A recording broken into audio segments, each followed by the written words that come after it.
Fire Department and Auxiliary Candidate Forum. We're glad that you are here, and the three sponsors are eager to help us become informed about this important job that we'll vote for soon in the election. These three organizations care about the quality of life here in the peninsula. We are 2/3 of the population of Pawnee County. We're eager to learn from these gentlemen how they are going to protect us. So, first of all, thank Betsy Matani, the president of KPPOA, and Rita Long, the vice president, who did so much to help set up everything. The Keystone Peninsula Volunteer Fire Department, Bob Sharp, captain, allowed us to use this facility, and the Keystone Peninsula Auxiliary, Tom LaFonda, helps out the chairs and is the great support person back here. The primary election is in June. Whichever candidate of these three gets 50% will be the sheriff. If no one gets 50%, we'll have a runoff for that. As you know, I have these people arranged alphabetically: Tom Moore, Darrin Varnell, and Mike Waters. We'd like to give each candidate 5 minutes to explain what their experience and credentials are and why they want the job. And in the second round of the 5 minutes, what policies they would institute, how they would manage our safety during their next term. And I have a timer here. After the vote, after they speak, then we'll have time for questions. We have written questions.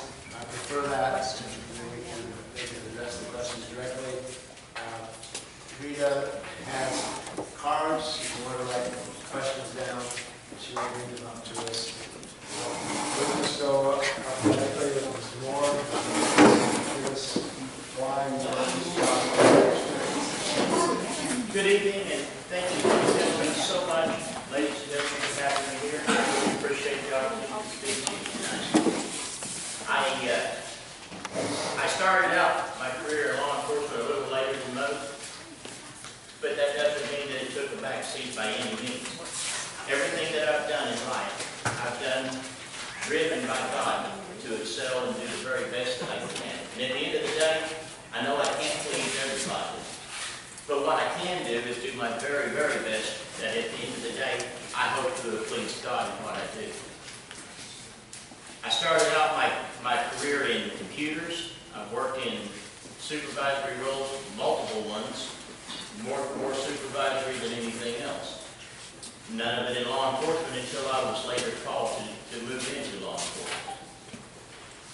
When I first received this calling, I argued a little bit with the Lord about it, and eventually gave in, took and accepted a position as a reserve police officer for the city of Yale.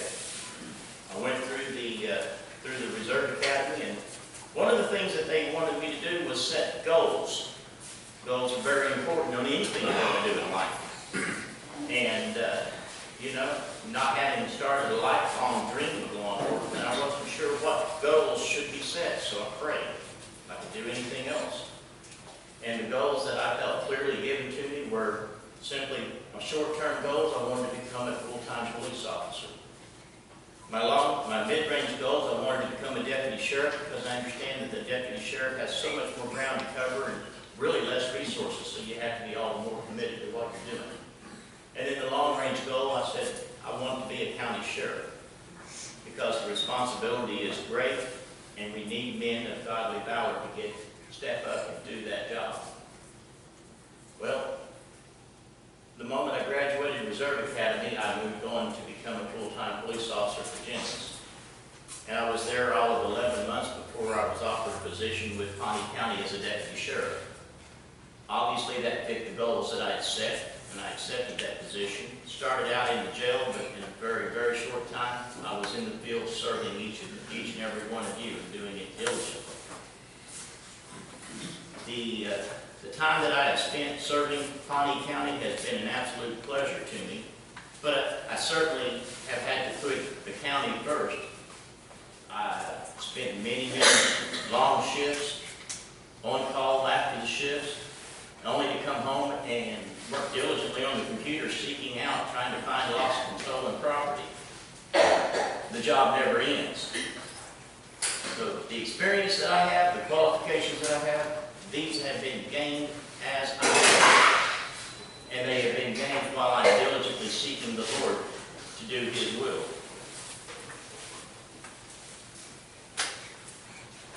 The only goal that I have left to achieve there is that of becoming the sheriff of this county.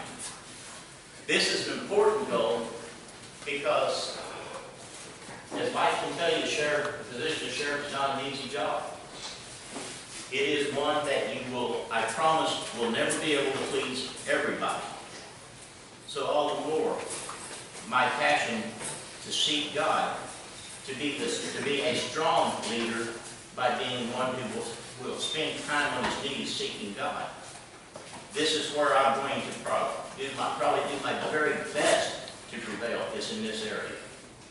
Because when the going gets rough and I know I can't please everybody, I'm going to go back to what I said last. At the end of the day, if I can please God, I'm still going to be happy. By and far, I believe that the majority of the people in Pawnee County feel exactly the same way that I do. They want someone who is going to put God first, put themselves behind the rest of the crowd, and say, let's please God in what we do. In doing so, I'm going to be able to do many more things for you than I could on my own. I'm going to be able to strengthen the reserve programs. I'm going to be able to do things that are very important to us. Incoming call from Baby Love. I'm also going to ignore calls sometimes when you have to, because you have to. Guys, I thank you for the opportunity to be here in front of you tonight, and I thank you for the opportunity to explain to you the things that I want to do. It sounds like my time is reached at the end of this 5 minutes. I appreciate your time.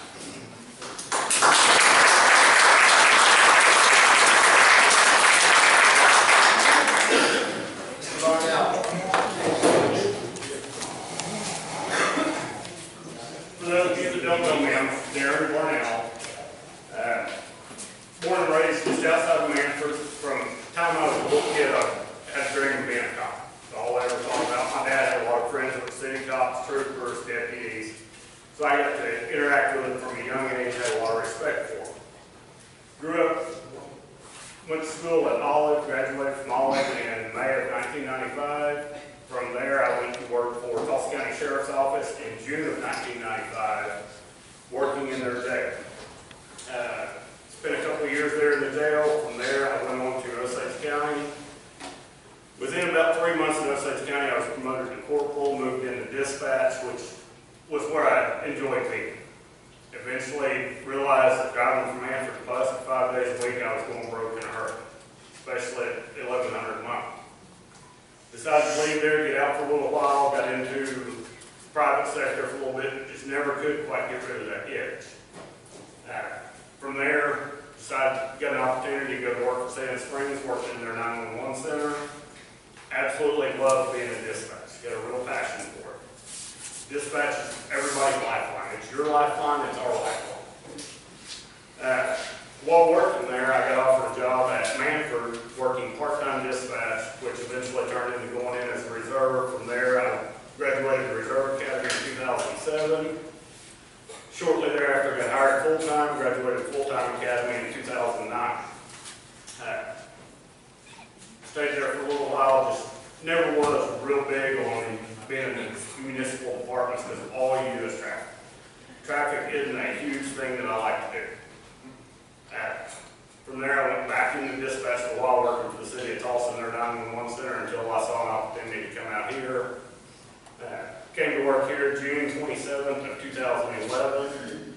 January 4th, 2013, I was promoted to major, where I stayed until I resigned in March of this year.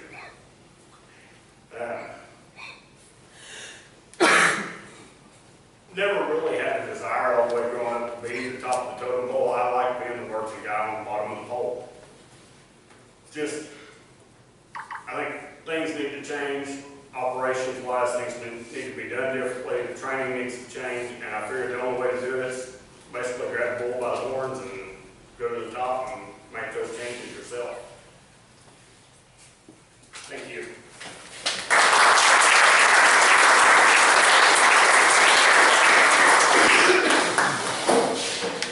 For those of you who don't know me, my name is Mike Waters. I was born and raised in Pawnee, 45 years old. I've got 4 kids. Graduated in 1989. I grew up on a big farm. Ever since I was a little bitty, my grandpa talked about law enforcement. He had all the rent houses for the highway patrol. That's where I got started. I knew the sheriff. I ran cattle in Osage County, George Wayman. Been there for many, many years.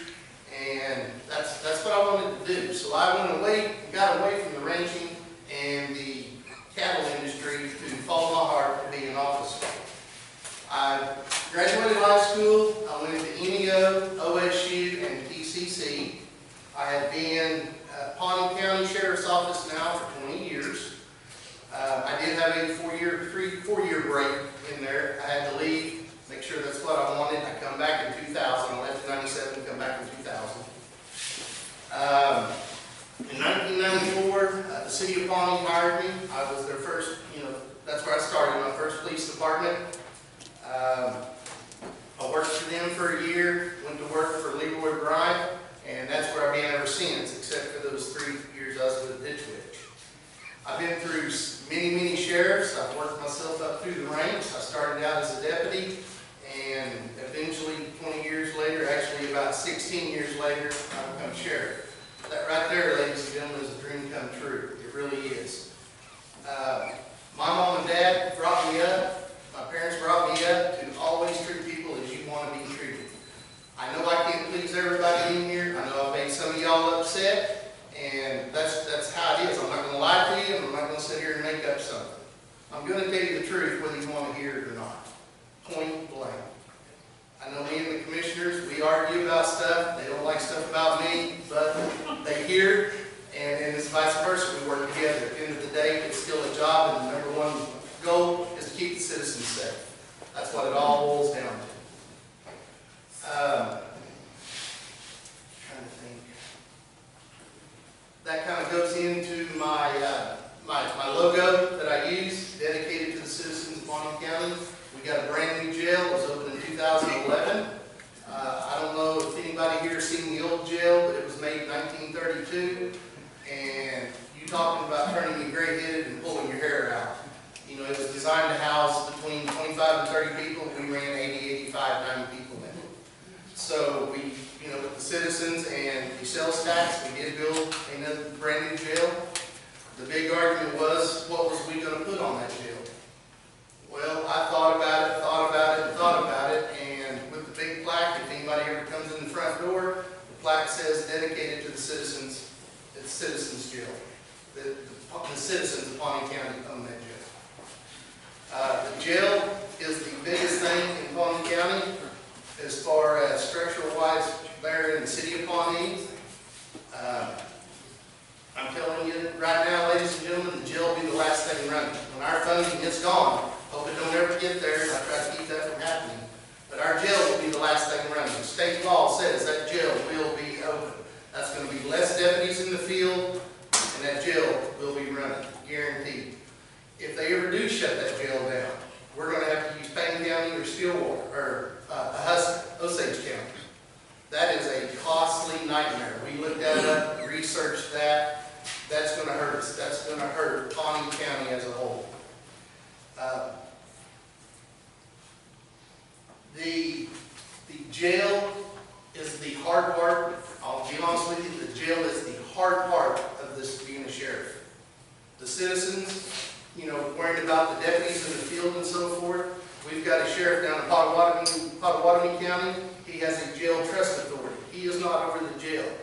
Well, the big joke down there at OSA and at the Capitol when we're down there talking to him is he's not a real sheriff because he don't have a jail. Ladies and gentlemen, that jail is a heartache to run. It is. It's a 24-hour-a-day, 7 days a week to do it. And, you know, the criminals, and y'all know what I'm talking about here, the criminals have more rights than the deputies out here putting their life on the line, than the citizen out here walking across the street. They do.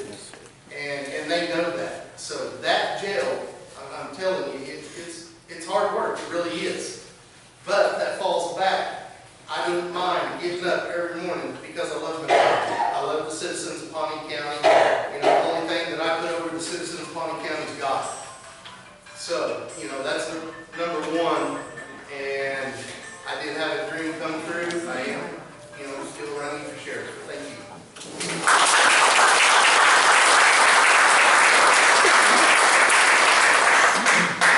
Now, if each of you would tell us what policies, what changes you've made during your administration in the next 4 years. All right, for starters, Pawnee County has not had a lacking of good deputies. I have seen so many good deputies come and go that it's just unimaginable. So the very first change that I'm going to make as sheriff is I'm going to get behind the good deputies that we get in.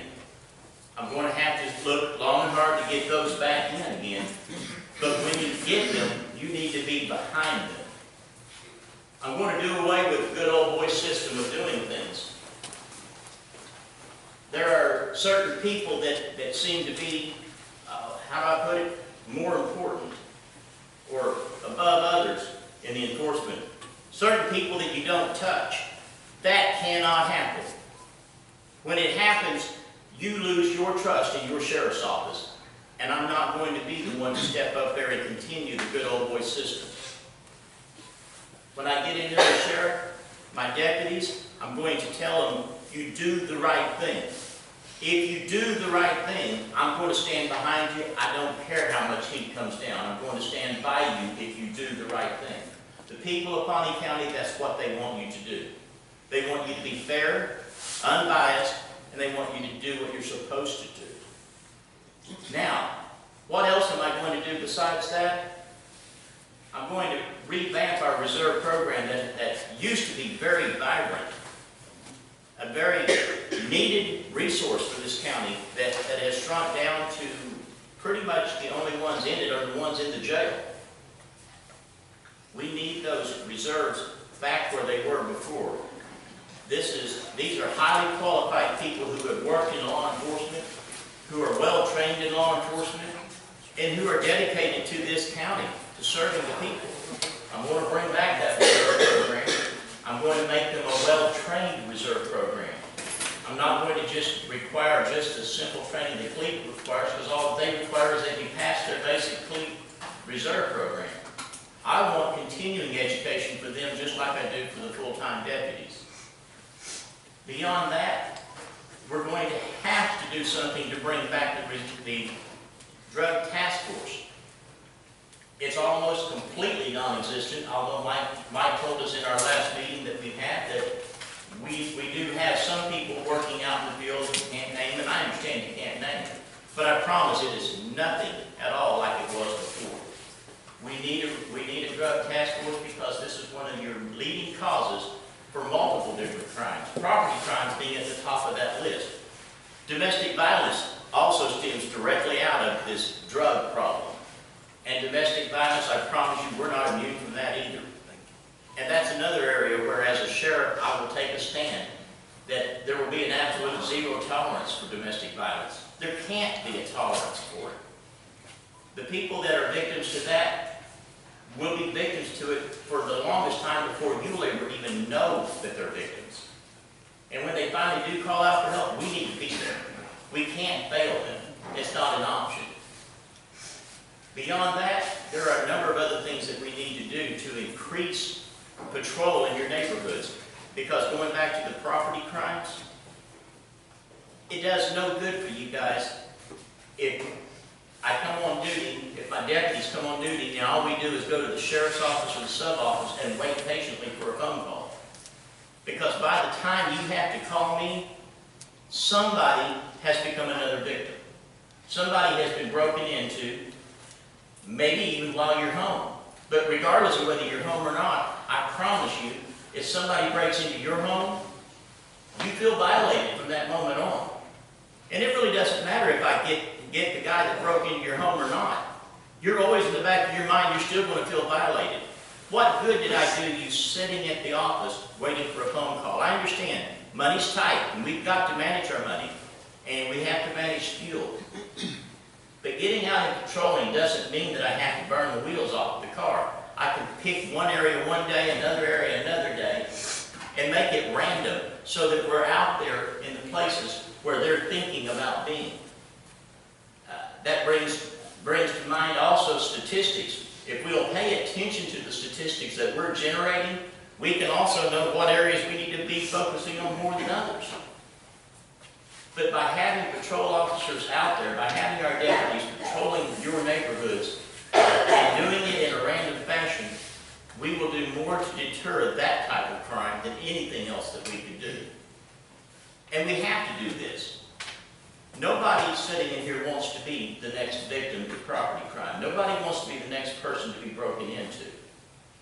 And when you do, you want an officer, you want a deputy, you want the sheriff himself, who's going to stay focused on tracking down what was taken and getting it back to you. Thank you.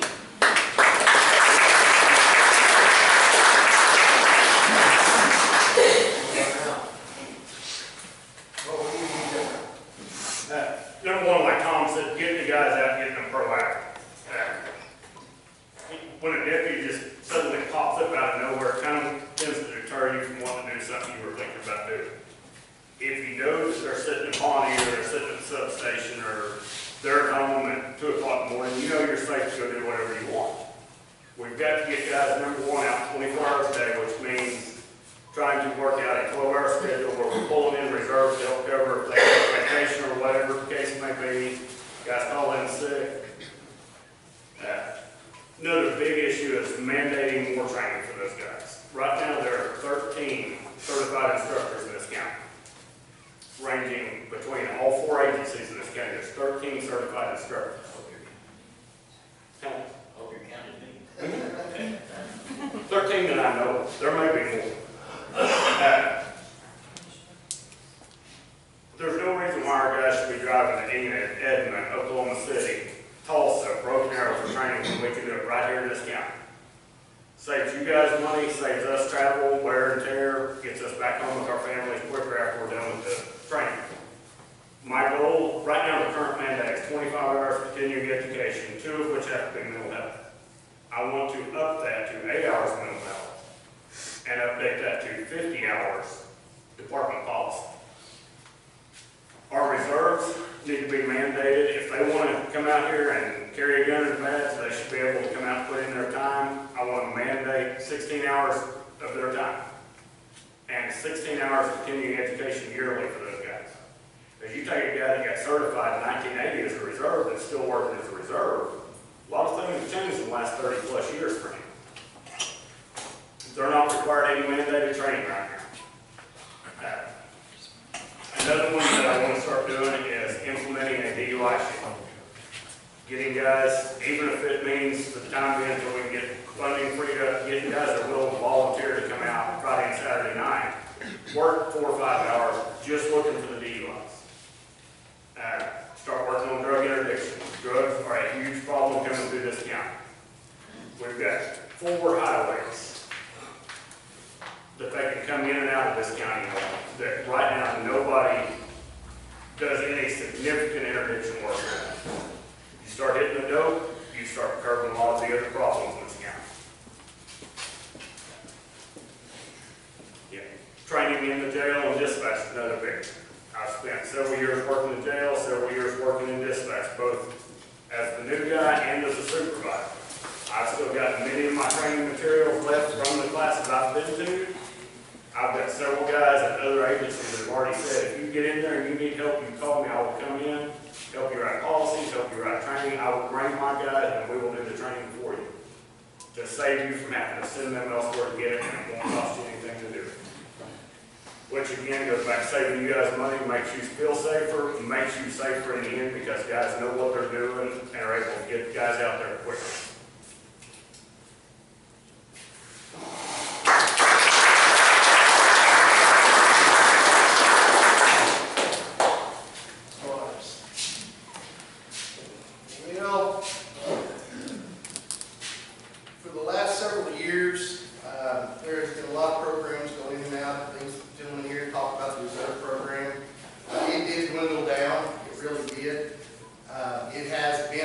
revamped and in the process of moving forward. We do have more reserves out than just in the jail.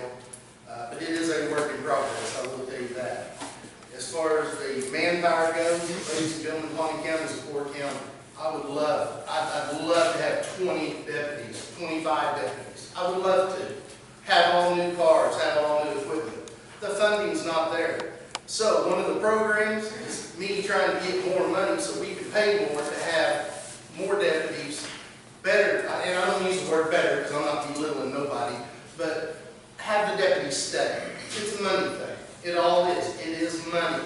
The drug task force. I've been trying to hire somebody now for several months. I've had several interviews. They don't want to come and work in Pawnee County for what we can pay. It's just, you know, that's the way it is. I start the deputies out at top pay. I get chastised because of that. Oh, you need to start them down and work them up.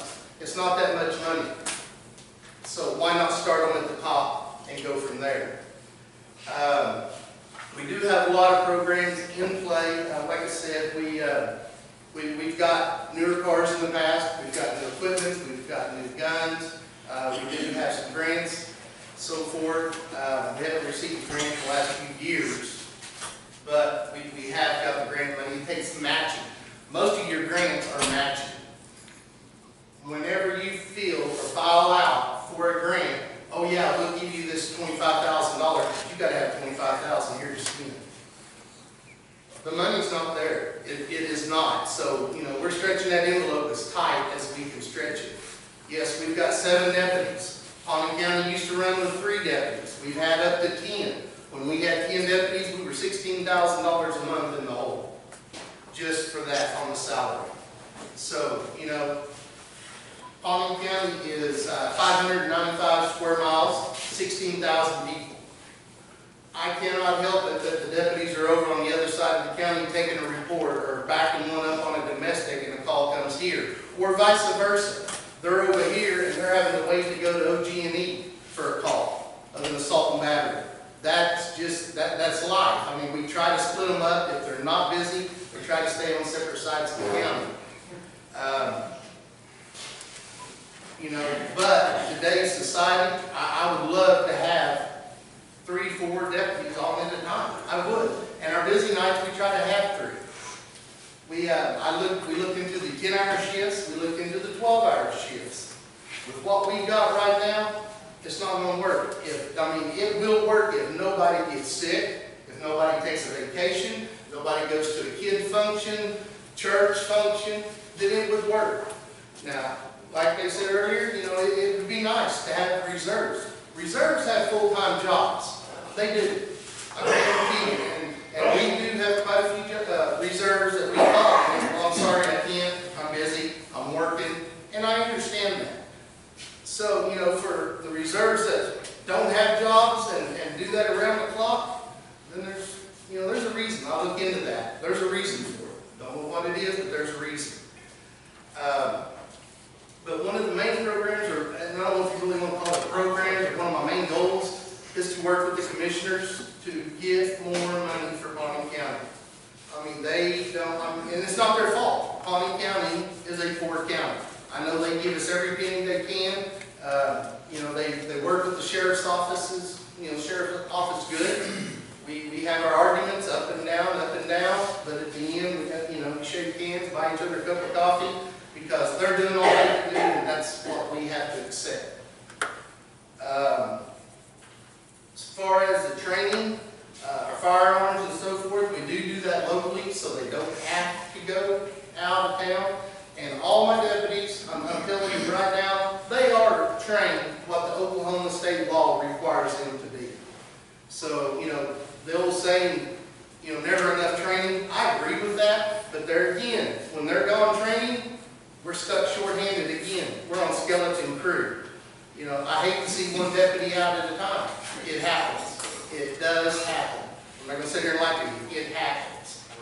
There's nothing I can do about it. And unless we become rich overnight, you know, we don't have the deputies Payne County's got, Sand Springs or Creek County, Osage County. We just don't have them, ladies and gentlemen. So, thank you.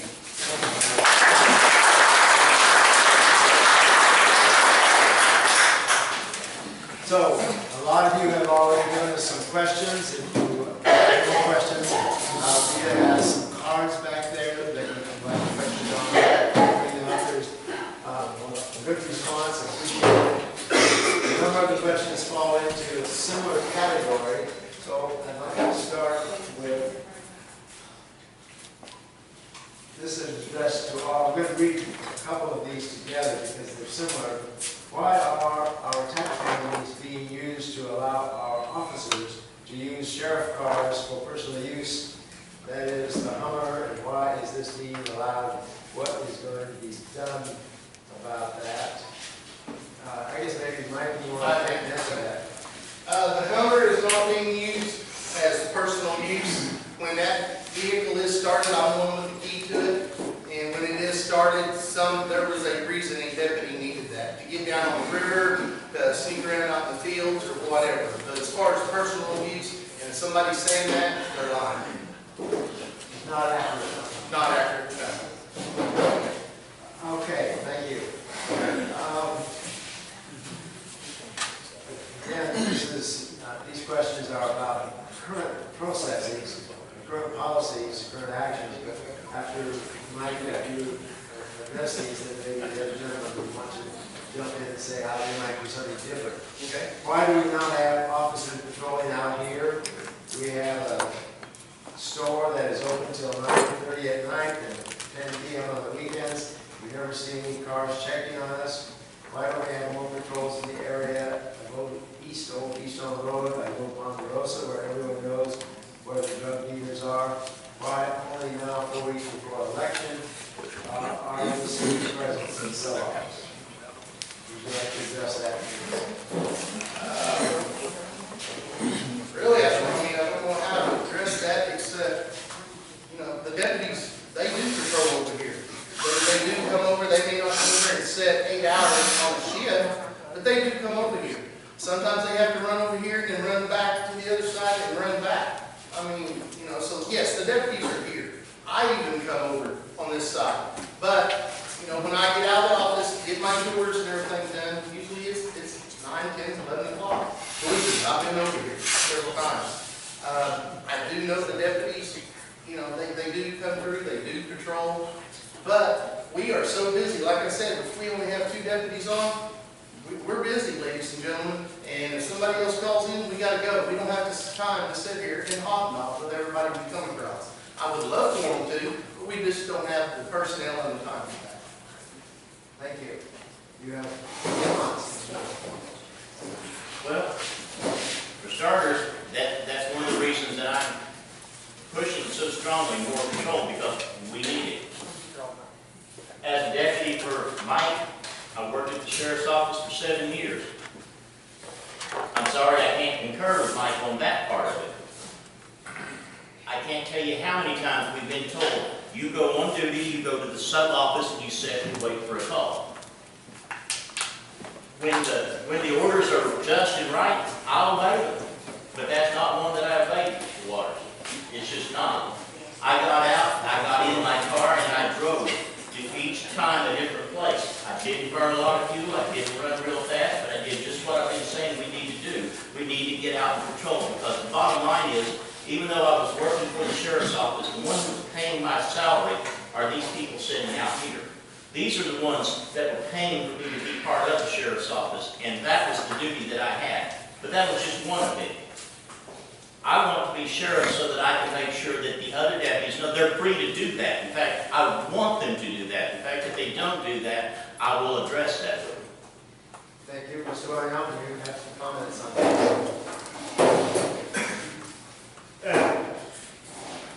One, I can tell you, and I've been asked the same thing in Manford and Ralston. I worked for the county for almost 5 years. No, I wasn't specifically told, go patrol that area, go actively patrol this area. There are a lot of times, you may not see us out and about, and I'm sure Mike will agree with this, especially at dark. But guys are out and about, they're not out as much as I would like to see them. There's a lot of times that I'll pull up out here, right down here by the substation, sit there blacked out, the motor shut off, listening and watching. It doesn't cost anything for me to sit there, and if a call comes in, I can go. There's nothing that says those guys can't pull off and find find a spot like that where they can sit and listen to what's going on around them, open the windows, smell the air that's coming through. You'd be surprised what you may smell, especially driving around down there by the Ponderosa. Okay, thank you very much. One of the issues that we're into is expressed here by a case study, as it were.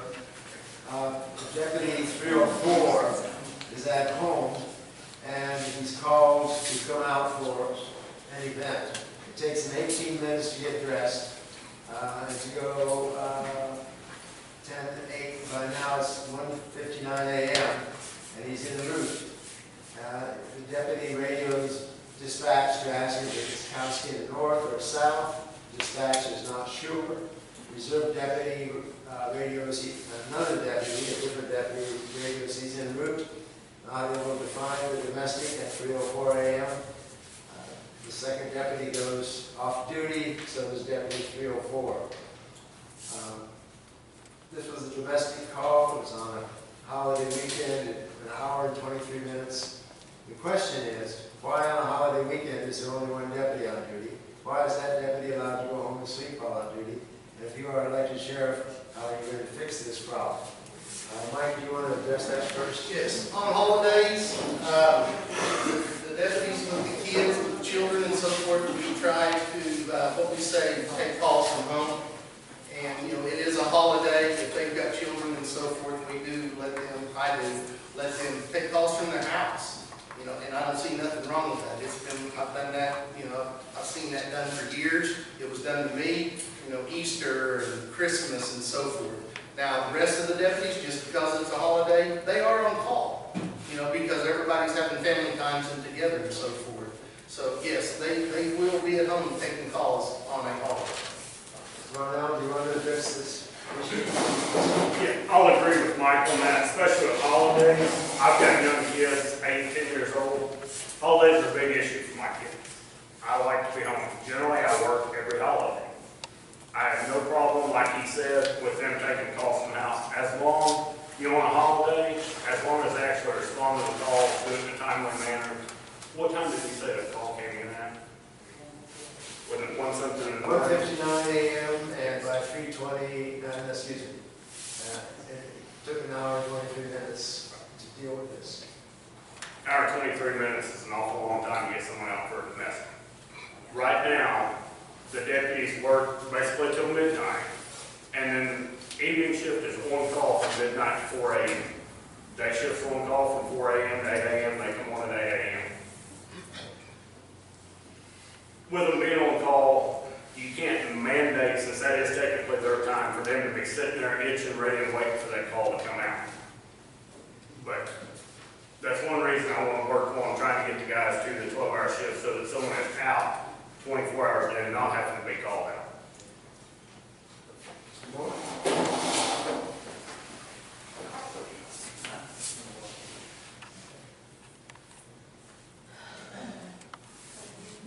I plan on addressing that by just what he talked about, the 12-hour shift. Said I'm not going to try to make it happen. I am going to make it happen. I recognized immediately when you were reading that, the hours you were reading, it was during on-call time when officers were at home on their own time. This is all great. That's not their fault.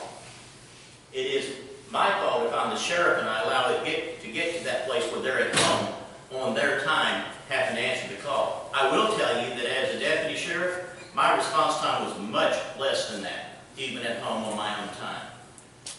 But if I will do what I need to do as a sheriff, if I will get us set up a 12-hour shift, that means we will have a deputy already on duty. We won't be waking one up and bringing them from home. And yes, I know that Mike said that it's just not feasible, we just can't do that, but I'm going to tell you, can't never did anything. I will do it. I will do it partly because I'm going to work the sheriff and the undersheriff, not just the undersheriff. I'm going to get the sheriff out there pretty near on every shift, because that's what you're electing me to do, is be out here with the deputies to lead them in law enforcement. And I'm going to make it happen. I'm going to make it happen between the sheriff, the undersheriff, and the reserves that I bring on. And we will give you the coverage that you need so that this is not an issue. This question has to do with having a work program for the trustees. If you're elected sheriff, we'd be putting a work program together so that instead of trustees not being productive, they will be giving something back to Pawnee County. Mr. Moore, would you start, please? Absolutely. The trustees have worked in the past, and this was, not only was this a good deal for the people of the county, it was also good for the trustees. You bring them in there, you're not going to teach them anything by just having them locked up in a space where they can't get out. They need to get out and working, and they need to be working at things that are productive for the people in this county. They can't work, obviously, for any business. That would be wrong. They need to be working for the people of the county. And in so doing, a lot of people may not be aware, being at trustee status, that shortens their time while they're in that jail. That is certainly worth their time to put forth the effort to come out and work for the people of the county that they're in there for. I'm going to do my best to do this, but at the same time, I'm going to encourage a whole lot more insight on their work as well. Mr. Waters, would you like to address this? Yes, I would. For the last several months, that program is already in place, ladies and gentlemen. They work for the rodeo, they work for the Wild West Show, they work for Pawnee Bills, they work for the Historical Society, they work at the school, and the golf course. They've worked out there, and it is in play. We don't go out and publicize it. They did all the weed eating on the lake, on the ponding, or on the lake dam, and so yes, that is already in play, and I'm going to still continue to do that.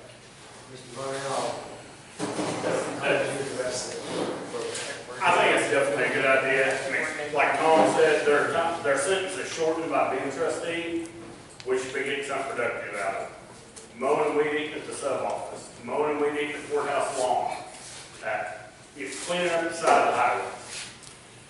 There is some liability involved there, especially if you get them into anything physical, so we're going to have to be cautious of what we're getting them into, but they do need to be out here giving back to society, rather than just sitting there getting 3 free meals and a place to stay. This question is about the drug task force. And it would be, first of all, Mr. Waters, it's not, I guess, in place now, but for all 3 of you, if elected, would you restart the drug task force? Waters, would you address this first? My answer to that's going to be yes. I am still actively looking for somebody to be my drug task force agent, but in the shortfall right now, we do have people out there working at this point in time. Mr. Varnell, it's a priority for you. Yes, absolutely. Drug task force is a huge priority. There are a couple of deputies, a couple of guys that I've got in mind to do some changes with as far as personnel that would love nothing more than to be out here 8, 10, 12 hours a day doing drug interdiction and fighting the drug problem in this county. It's one of those, drugs are the root of a lot of the problems in this county, and we've got to get a handle on it. It's not only for adults, it's in all schools. I mean, we've got to start working and getting that drug task force back, getting it active, and getting it out there, getting stuff stopped. Mr. Moore? Well, I said a while ago, that's one of the things I want to do is restore the drug task force. I'm good friends with a group of people we used to affectionately call the Green Ninjas. And trust me, they would love nothing more than to be out here in the bushes, finding the documentation they need to be able to get the search warrants to get out and to make the seizures, take the drugs away. They want to do this. I know these people, and I know many of them would still like to come out and do it even on a reserve basis. It's in their blood. They love to do that. And by doing that, we're going to help to eliminate the very cause of the property crime. Got to do this. Secondly, I'm going to get a dog handler to handle this dog. I don't care if he is mean.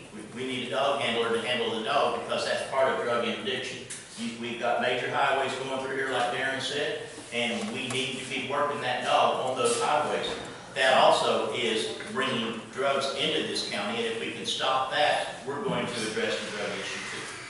Mr. Mr. Waters, tell us more about the dog. You already have a dog, but it's not being used. Yes, we do have a dog. I did have to let the dog handler go, and he is not a fit with anybody that we've got on board right now. So we will be looking, or have been looking, still looking for somebody that will fit, that can control him. He is a very good dog. He is. He'll do his job, guarantee you. You just got to have a handler trained with him. This has to do, this next question has to do with applying for grants. What is the sheriff's office doing to, or what would you do to apply for grants? What grants are available? How would you use the grants? Let's start with Mr. Varnell. You haven't had a chance. Grants are definitely a big issue. Like Mike said earlier, a lot of them are matching grants, so we're gonna have to figure out how to come up with money to be able to match that. I've got a buddy that works in another agency, that is his sole job. He goes to work 8 hours a day, 5 days a week, writes grants, spends that money. That's all he does. He has already told me, anything I need, finding grants, writing grants, whatever, all I do is call him, he will come help. One of them is there are a lot of FEMA grants available. We've got to get a plan in place to get our staff NIMS compliant. They don't have to be compliant, you just have to have a plan in place to be able to apply for those FEMA grants to help out. And, you know, trying to go to some of the bigger agencies, maybe talk to them about donations of equipment. You know, the agencies, they can actually afford to give this stuff away where we're having to drive the wheels off of it before we retire.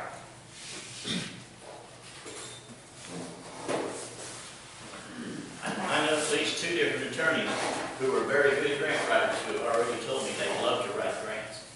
But I can't disagree with either one of the other candidates about the fact that you have to match the grants. We will have to work to diligently come up with the extra funding to be able to match the grants when we get them. But yes, I have a plan in place. I have people willing to help with the grant writing so that we can do that. Mr. Waters. Our drug task force, Pawnee County and Osage County was combined on the drug task force. A few years ago, I think it was 2 years ago, I believe, the Jack grant was pulled. So the drug task force, we had to take on another employee to keep it. I kept it and kept it and kept it until I lost my drug task force agent to be the chief of police in Pawnee. So as of this year, we got the wording legislation. The Jack grant has come back. We are in the process of filling that paperwork out. I don't know how much we're going to get. Nobody knows that yet, if we even do get any. But the drug task force was funded solely by the sheriff's office for the last 2 years. So that dipped into our salary also. Thank you. Mike, this is also for you. If deputies can't work while in complete training, why have PCS been made to work while in training? Could you repeat that?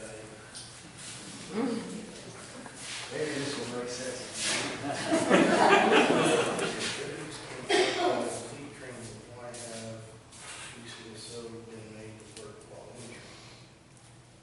I think what they're implying is that even though they're not supposed to work while they're training, that there are. I do not know of any circumstances of that happening, but that's what that sounds like your question is That's asking. kind of what I was going to.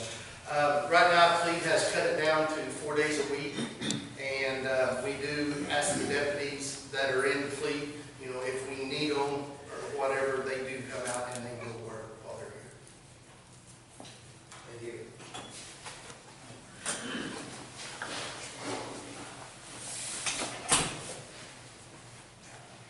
This question has to do with, I say harassment, but they have used the word here. And this person lives in Hillendale, and minors are harassing our residents with reckless ATV and motor scooters on our private streets. We are not law officers. What can you do for us before one of these children, quote marks, gets hurt or killed? And with the children refers to the people driving the vehicles. Mike, would you start, please? That has been an ongoing issue. Hillendale is private property.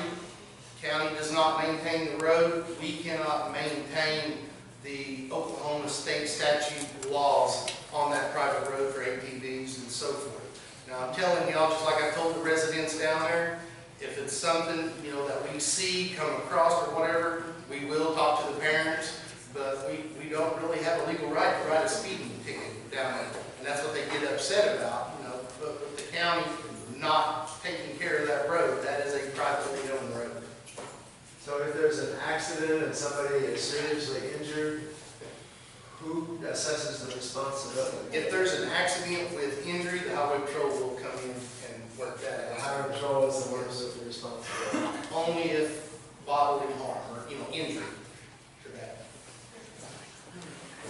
If there's an injury of some kind, the highway patrol will come in. Yes, if it's a four-wheeler, like he said ATV, they work for ATV accidents, same as a vehicle. We don't call the county, we call the highway patrol. Well, whenever we're called, then we would notify OHP. We call you first and you call the highway You patrol. can, yes, there'd be a record in the law. You either of you tell them. I just wanted to make sure there's no confusion here. What he's talking about, the highway patrol coming out and working the accident, they're not going to issue any citations because just like he said, there is no law to enforce on a private road. Those are state statutes and they do not apply to a private road. So there's not a candidate sitting up here that's going to disagree with Mike on that. Mr. Casey, do you want to add anything to this? I don't disagree with anything you said. No, I will say this is, you know, legislation-wise, the best pieces of legislations that we run are from constituents on those types of issues. So anytime that somebody has a thought or an idea, that's the process that goes through. Those are some of the best bills that we actually pass. And so if there is an issue out here, and what we see as a possibility that it's not in statute, share that with me, and I'll do some research and homework and see if we want to try to run a bill. Okay, thank you. That would help. If there's a bill or a statute that would enable us, that would help. Well, it might be a good time to get introduced. Yeah, so Dennis Casey is our representative for this district of Pawnee County and part of Osage County. Noble County, Payne County, and Creek County. And it's District 35. Yes.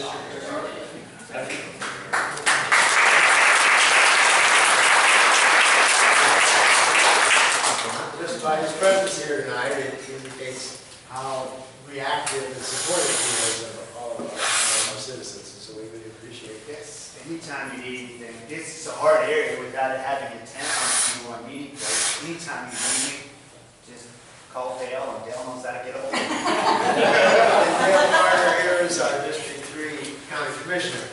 So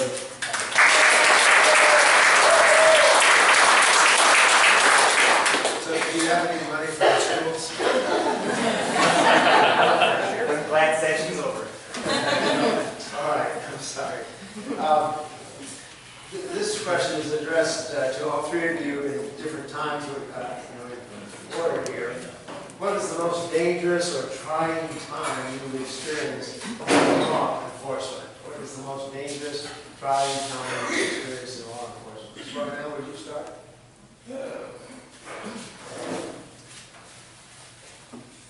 As far as the most dangerous, it's kind of a tough one to answer. There's multiple times that danger is a huge issue. Kicking in someone's door, responding to a domestic. Pretty much anytime you walk out that door, you're walking out to danger. You never know if you're going to come home or not. I think probably the most trying time for me was 4 years ago when my dad got killed, and nothing that I could do with that part of it. Just seeing the way things were handled and the way it turned out was a very, very trying issue for me. One of those you just have to kind of suck it up and go on and deal with it as best you can. Yes, thank you. Mr. Waters. Mine is going to be back in 2008. I was at the Funnyville Memorial Rodeo, got a call of a lady with a butcher knife assaulting EMTs. I went out, entered the house, she come at me with the butcher knife, the only woman in my life I had ever laid hands on, and I did strike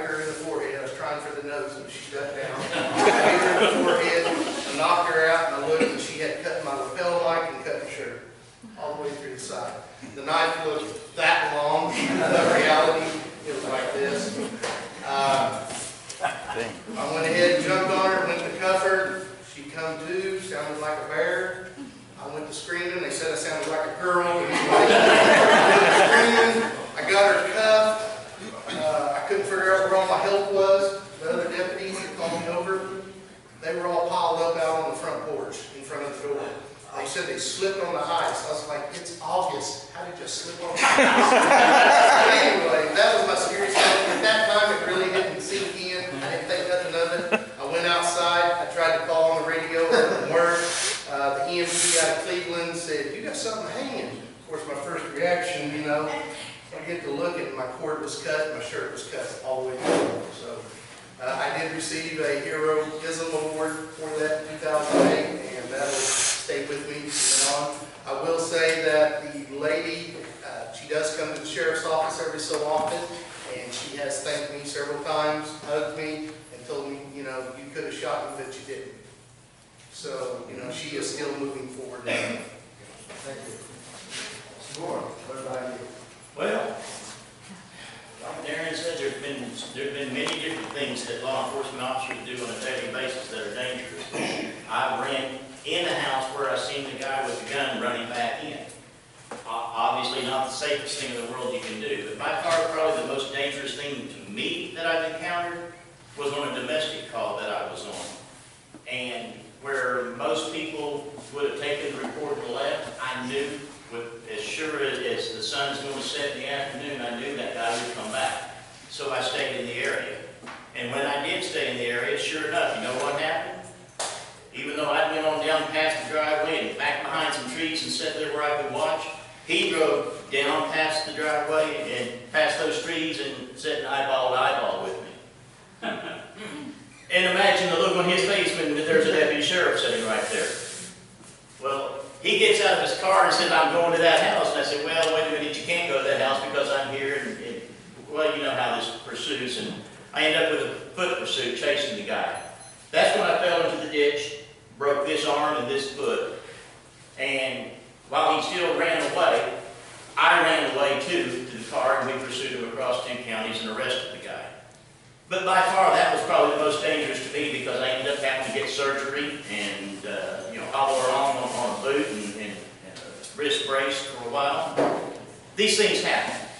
You have to get up every day and go to work and face dangers. Whether it's me, whether it's Mike Waters, whether it's Darrin Varnell or any other deputy that we have. They go to work, they face dangers. But that one probably by far was the most dangerous for me. Thank you, gentlemen. These incidents tell and remind us that these gentlemen put their lives on the line for us every day, and how grateful we are for you all for having done this. One of the questions Mike has to do with why does the county need a Hummer when a much less costing vehicle would do just as well? Well, the Humvee is, we got it through the military surplus. We give $800 for that. It had 2,300 miles on it. I went down to, it was Ardmore, and picked it up, and one of the county commissioners at that time took a lowboy down for us and hauled it back, so because it'll only run 52 miles an hour. The reason why we do have the Humvee, we kept having a bunch of parties. We kept having a bunch of crimes commit on the Arkansas River, up by the Ralston area, Skeety area, Blackburn area. And I felt it was unsafe for the deputies. I hear them go out on the radio and walk. They'd have to walk a half mile, a mile down to the scene. I went and I talked to another county. Actually, I borrowed theirs first. And it got us access everywhere we needed to go. So I did the paperwork and we ended up purchasing one for $800. And it don't get used very much. It don't get drove that much.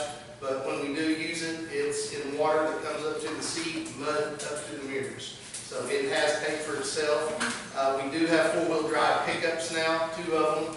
My intentions are at least getting 2 more, but they still would make it down in here because we're talking, you know, deep stuff, ruts and stuff. So that is the purpose of the Humvee. Mike, somebody else asked a question about, out of all arrests, how many are by our deputies and not the Oklahoma Highway Patrol, transports, and other agencies.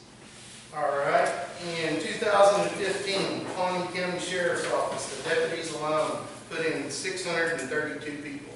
For that year, in 2015, there was 1,142 inmates that come through that jail.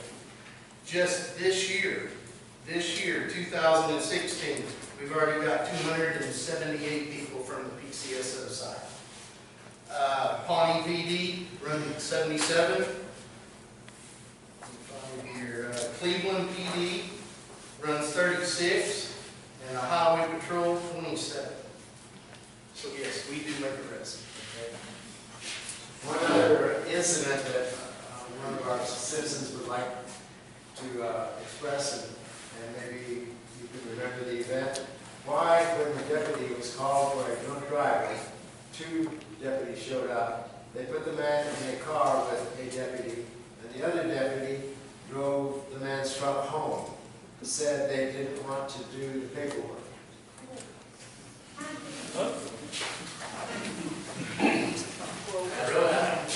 I don't recall what you're talking about.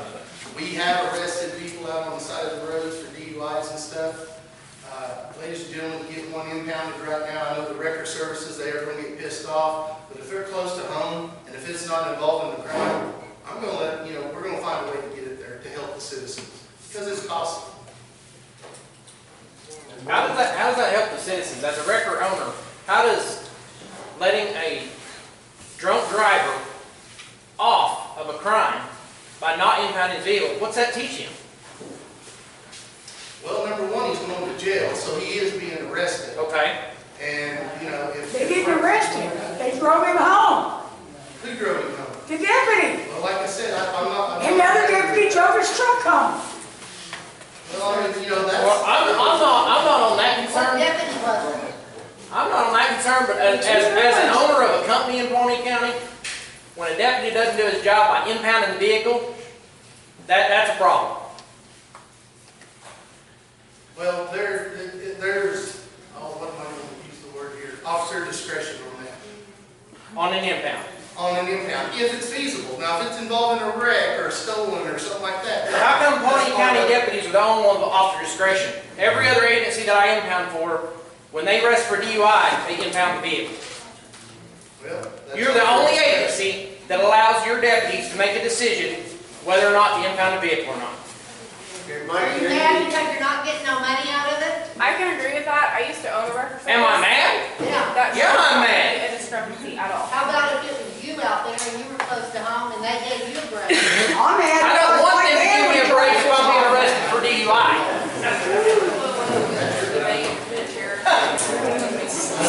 sounds like this is a specific issue that needs to be addressed on a one-to-one basis, but maybe there are some The policies. issue that needed to be addressed was the question, how come instead of arresting a drunk driver, the deputies would put the man in their vehicle and take his vehicle home instead of arresting him for being drunk? Okay, first thing, I wasn't there, so I can't give you why the actions that they did. I don't know. I'm sure there was a situation, if that did happen, there had to be a reasoning for that. They was, they said they didn't want to do the paperwork. Mike, real quick, does the county accept responsibility and liability? Does the county accept responsibility and liability for driving somebody's vehicle? Oh, yes. So if you guys drive their vehicle, you are under the county's umbrella? Yes. Coverage? Yes, if they're in control of it. Okay, is that part of the policy that it's open to the public, I guess? That policy would be open to the public just to see that rider that you can drive somebody's vehicle home?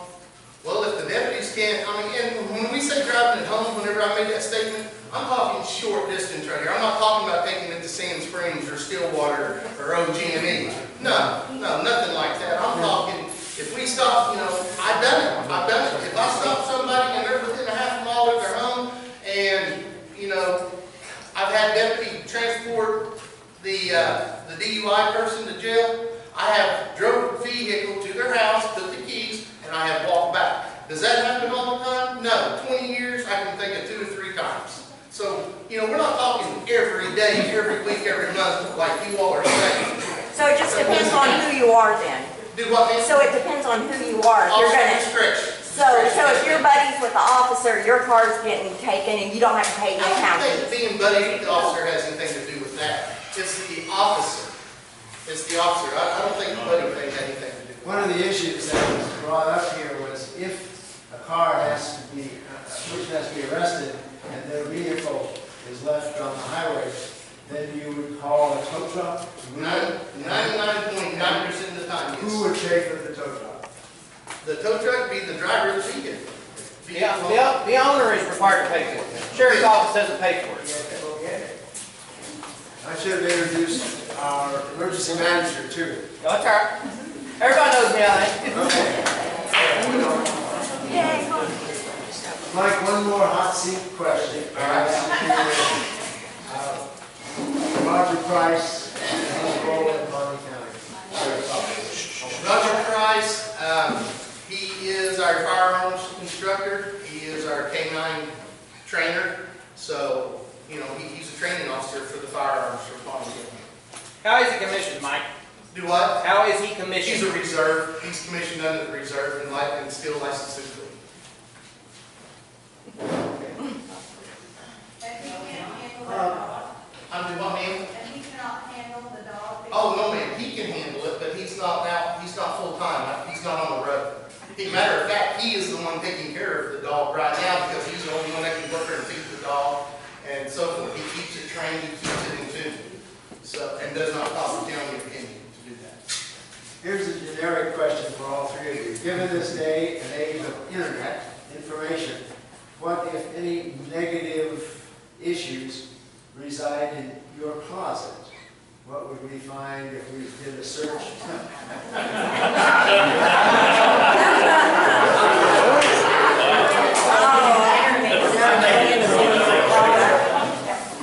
I made it a point to make sure that the things that might be a mark that might raise a question were never removed from the public. I've left them there on purpose because, number one, I acted appropriately. Darrin Varnell would probably be the issue that would come up. And there will be those that don't like me that say I arrested her falsely because, number one, I was charged with it. And I was charged with assault and battery for putting on handcuffs on her. I don't know how you arrest someone without putting on handcuffs. But a federal court decided that I acted very appropriately and within the measure of force that was needed to get the job done. So all of this I've left available on the internet for you to search and find. So far now? Search my name on Google. About the only thing that I know of that would come up on there is from when my father got killed 4 years ago. There are several stories there. Other than that, I don't know of anything else that will be out there. Mr. Waters? I don't recall anything right at the moment. I've never really searched myself. I mean, it hadn't come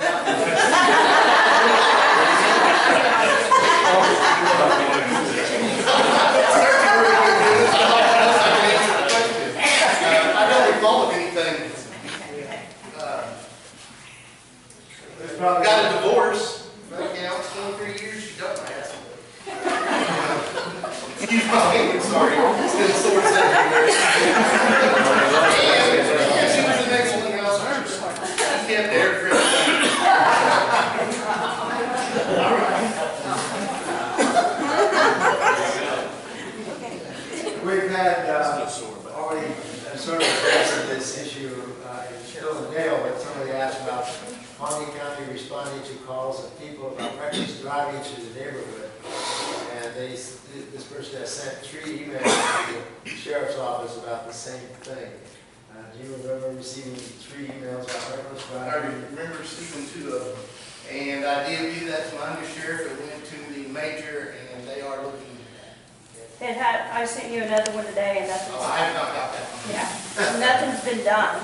There hasn't been. And no, and we call like 2 to 3 times a week over this kid. And something's got to be done with him. OHP has been out twice to talk to him. Which neighborhood are you talking about? Well, of course it's the Ponderosa because we got the black mark on our name.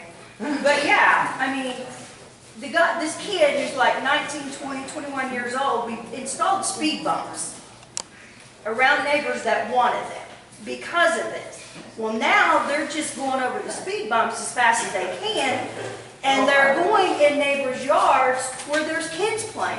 Somebody's kid is gonna get killed, and I can't get anything done.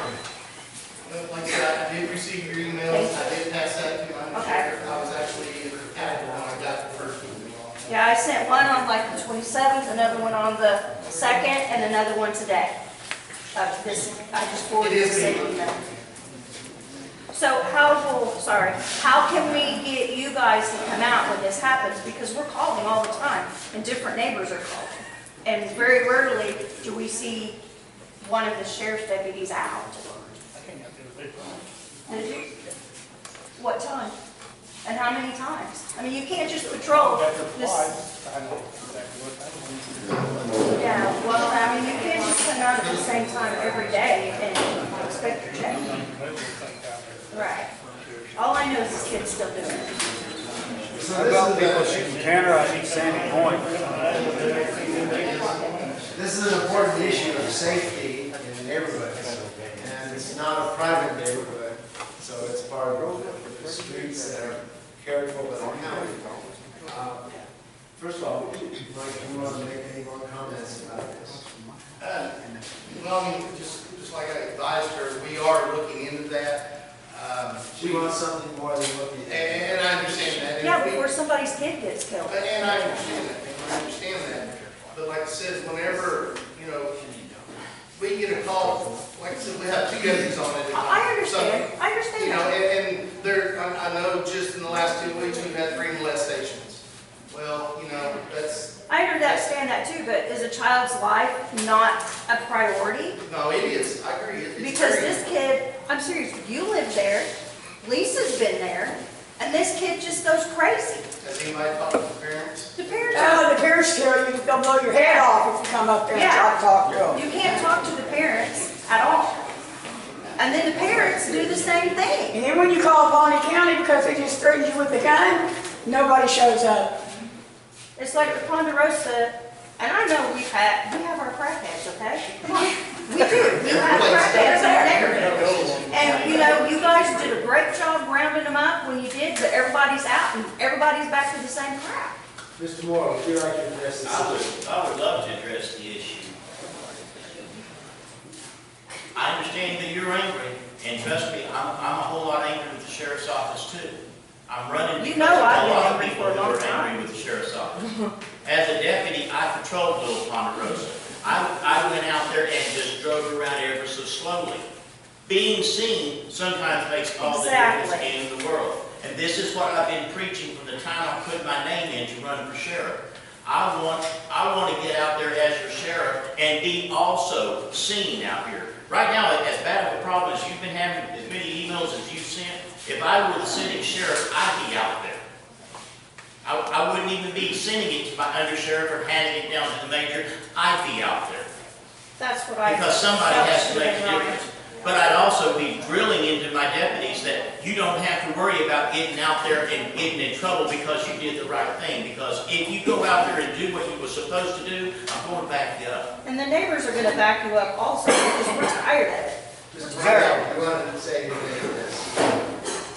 I think I know the kid that you're talking about. There was one night in particular, I come around the curve right there, right down here at the T intersection, and there's 3 4-wheelers right in the road. One of which had lights on. All 3 of them full accelerator and they were gone. Darting off into the grass, and as soon as they got in the dark, they shut it off. Part of that's because I've actually talked to those kids and told them, if I catch it on the road, the last thing you will see of it is it goes down the road on the back of the record. They know that they will get impounded if they get caught. That's why they run so much. And they're quick to run from us because they know they're a lot more agile on that 4-wheeler than what we are in a Crown Vic or a Charger or a Tahoe or a truck. But you're right, it is a safety issue. I mean, It's a parental issue. Plain and simple about that.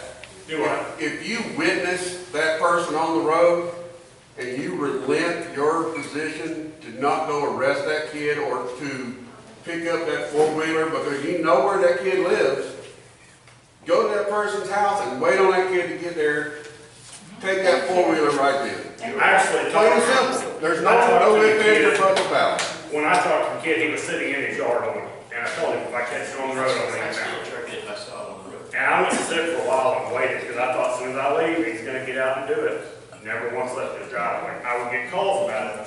By the time I'd get back over there, he'd be gone. He's got a motorcycle, they have a pickup, there's their mom's car, there's another car, and it's all for their cars. Can we do a citizens arrest in Hellendale? Four-wheeler? So our only recourse is to continue to watch our streets being destroyed. I have almost killed one kid twice. Everybody else is almost killed. That is actually incorrect. Hilldale is private property. So if you catch a kid in your yard on a four-wheeler and you yank his little narrow butt off of it. Not in my yard, in my street. Okay. Well, the homeowners association should have control over that street. Okay, we're the homeowners association. So, what can we do? So if you get that kid off of that, okay, you can do what's called a private property impound by the state. If you're the legal possessor of that property, homeowner, street, homeowner association, you can do a private property impound. You call a record service, they come get that vehicle, and then the owner of that vehicle is required to pay for the tow. So if the parents pay their dues in Hellendale, are they also considered to be partial owners of that street? They are. They are. If they're a dues-paying member, then they're part of your association, and that's a private road, which they would be a part of if they're paying dues. Guys, I'm running for sheriff, I want your vote, but I have to contradict here. While you may be giving something that may be partly right, you're getting into an area of civil advice, and I don't know about you, but I'm not qualified to give you civil advice, and I would highly recommend before you act on that you talk to someone who is licensed and qualified to give you civil advice. Well, I know what the private property as far as addressing the four-wheelers on those roads, they are private roads. There is currently no law that allows us to do that. It was mentioned that Mr. Casey may try to present a bill. I don't know. If there is a bill, if there ever becomes a law that gives us an opportunity to act on that, I'm convinced that I will, and I'm certain that Darrin will, and probably Mike will too. The alternative to this problem, the alternative to this situation is giving up the Hellendale private roads and making them county roads, which would mean 5.5 miles of roads going into the Pawnee County budget where there are no funds to do anything with them. I see that. So, what we have is a situation that's going to result in a kid getting killed. Well, let me ask you a question while we're addressing that situation. And Mike is correct. I hate to ever come up here running for sure and have to agree with the other candidates running against me, but he is correct that we have no authority. I understand the authority. But here's my question to you. What rules do you have in place in the homeowners association? Can you force them to move out because of this problem? No, we have no teeth. This is from 1974. We have no teeth. Well, rest assured, I want to help you. I'm sure the other candidates that I'm running against also want to help you in this situation. But we have no teeth either there. One last question from Ponderosa. Yeah. Please don't remember. Anyway, so we're talking about doing something, and there's not a lot you can do, anybody can do, unless you see it happen. What if I throw stop sticks out? What's that going to do to me? If I throw a strap of leather out there with nails in it, what's that going to do to me? Because obviously we can't make the kids slow down, and you have to see it. Yeah, if they don't see it, they're okay. That's what I thought. Yeah. If they're on a public road. Yeah, I'm not going to jail. If they're on a public road, the better thing for you to do would be to bring a deputy out there. You can actually sign the ticket. They don't like to do that, but you can actually sign the ticket because you saw it. And if that's the only opportunity you got, I'd give you that. Now, what will the judge do with it when it gets to court? Maybe throw it out. I don't know. But I'd certainly give you that opportunity to write the ticket and say, you signed it because you saw it. And you're basically telling the judge, I saw this. It's kind of like a citizen's arrest. But rather than you have to do that, once again, as sheriff, I'd even be out there sitting and waiting for this to happen, because tell me, how long could I possibly sit until I actually saw it? He's in and out all day. Tell me, how long could I actually have to sit before I would actually see it myself? You see my point? As sheriff, I'll be out there. An hour. I mean, you As just. sheriff, I'll be out there. County Commissioner Carter has a comment on this issue, and then we want to move on. That has been private property, Illendale, Little Ponderosa, the other areas we have around here. I do have a district attorney's opinion. It does state exactly what these gentlemen are saying. The district attorney said they do not have any authority on private property inside there to arrest anyone that's driving a four-wheeler or doing any other stuff on the road. It is not a county road. They have no authority. Does that include theft? Pardon? Theft? No, that does not apply to theft.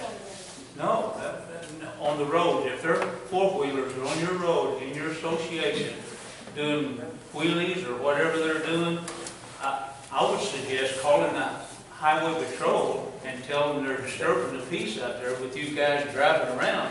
And maybe they'll come out and at least arrest them for some reason. I don't know what the laws are, but I do have a district attorney's opinion telling these gentlemen they cannot go into that private property to arrest people. But the highway patrol can. Apparently they can. Even if you have a parking lot, if you have an incident in a parking lot at Kmart, Walmart, or someplace, they come out there, there's no tickets issued or anything if you have a little fender bender, unless there's property, serious damage. And it's just one of the, they quoted, and if anyone would like to have that opinion, they call me on the phone. My number is 918-358-2812. I'll be happy to mail it to them. Okay, thank you very much. I want to go back to this hidden issues in the closet. And one of the persons brought this issue up from Mr. Moore particularly. Court records show that in 2017, you were in civil court for delinquent taxes. The question is, has this judgment been settled up to the state? If not, will the Pawnee County Sheriff's Department be required to garnish the wages? I have already paid all of the back taxes that were due. And should you be elected sheriff, will your office be run like you choose to run your business?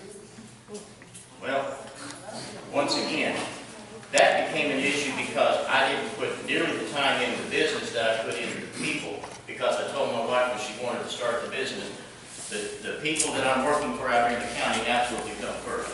And that's where the bulk of my time was spent. And should I be elected sheriff, that's still the bulk of my time was spent out here working for the people.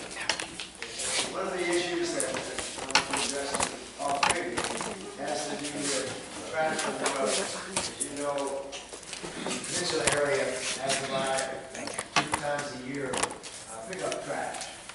But of course, the next day, we're back to trash. Equipment,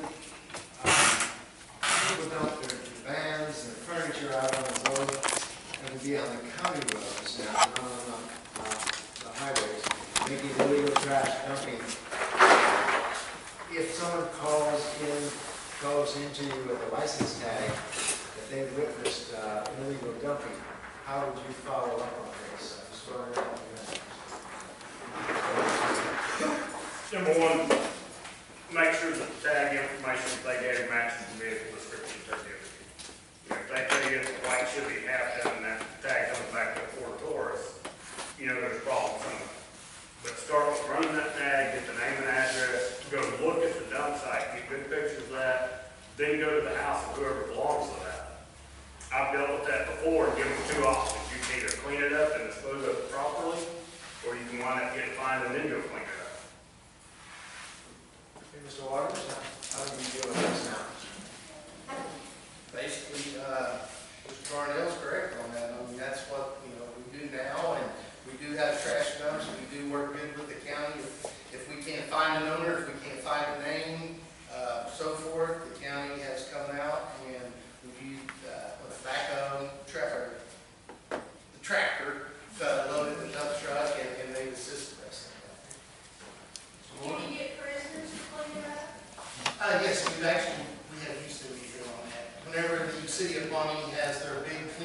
citywide or whatever, the prisoners, the trustees will actually go down and man what's the box, the dumpsters, and they'll keep everything smashed down while everybody else is throwing in. So that's a yearly deal there.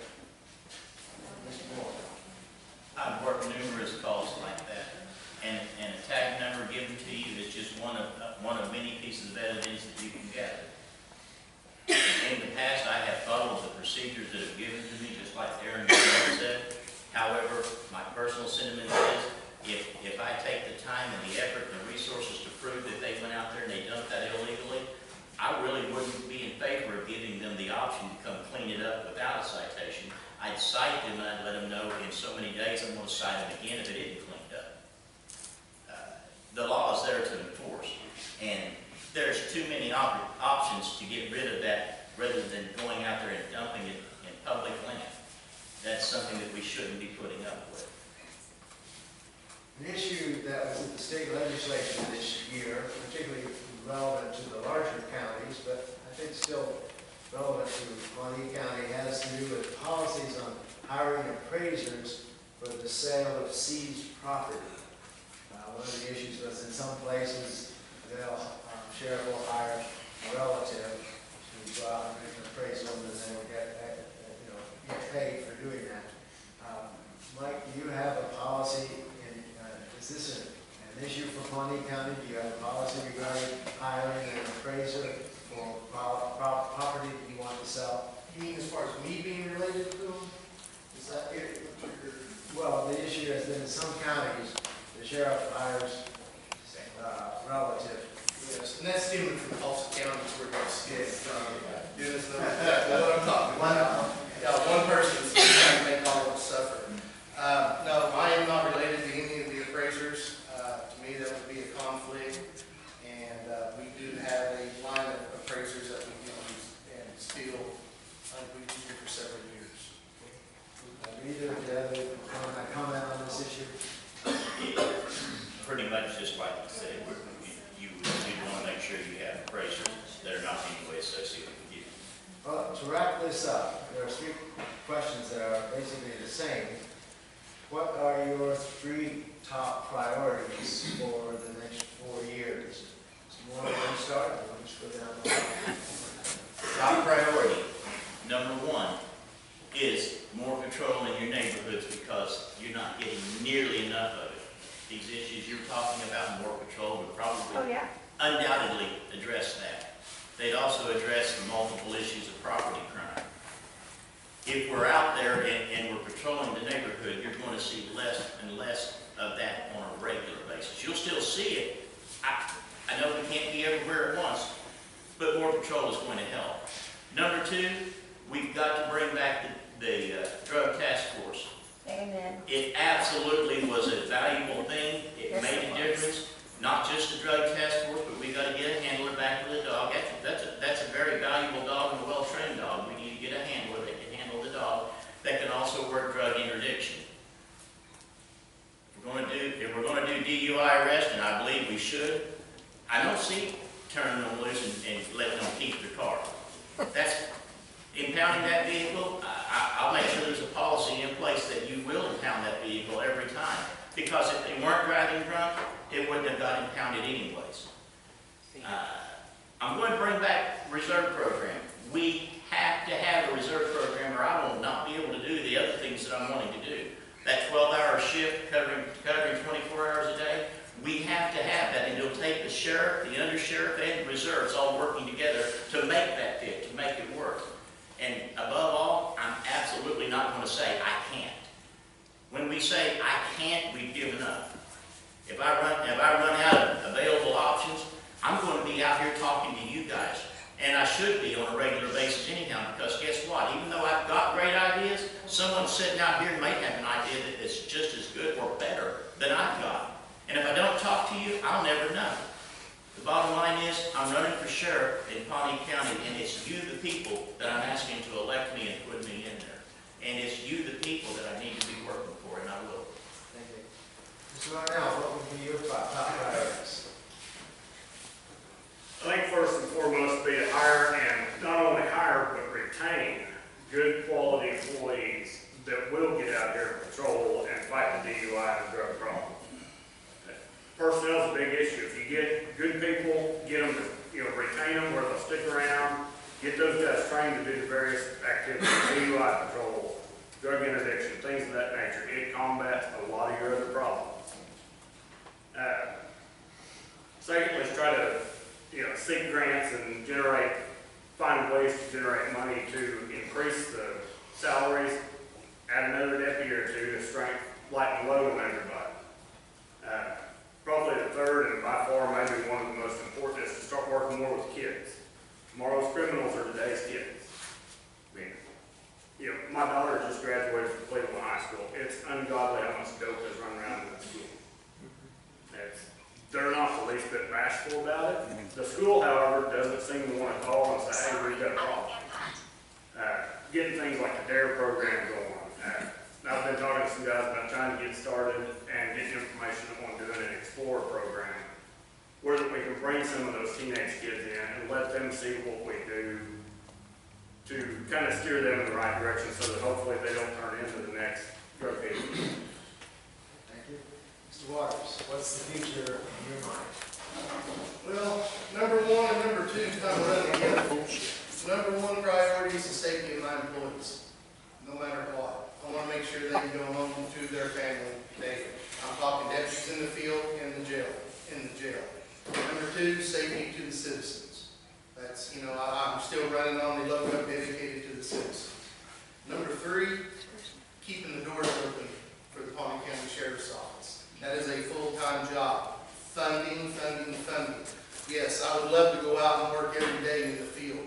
Ladies and gentlemen, I do a lot of meetings trying to get money, I talk to Mr. Carter and Mr. McCormick all the time about money. That's where it's at. So keeping them doors open, that is a priority for me. I do feel a little bit assured. I've been pinching pennies, and right now we do have enough in an emergency contingency fund that I can operate the Pawnee County Sheriff's Office for 1 year without any taxpayer money coming in. So, that is a plus right there.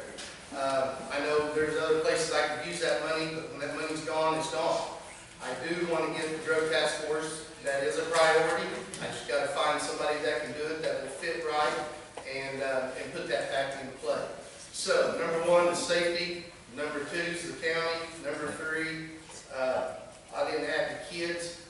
They talk about the kids. Ladies and gentlemen, I teach in Pawnee, I teach in Cleveland, I've taught in Woodland, I've even went to Stillwater, Pawnee County, and taught kids for several weeks right before school was out, 4 weeks, 5 weeks. That's all I did. 2-3 days a week was talking to kids, and we talked to them about DUI, texting and driving, the little kids. We talked to them about bullying, stranger danger, social media, so forth. So, I would love to have other deputies help me do that, but when I do that, that does pull them out of the field.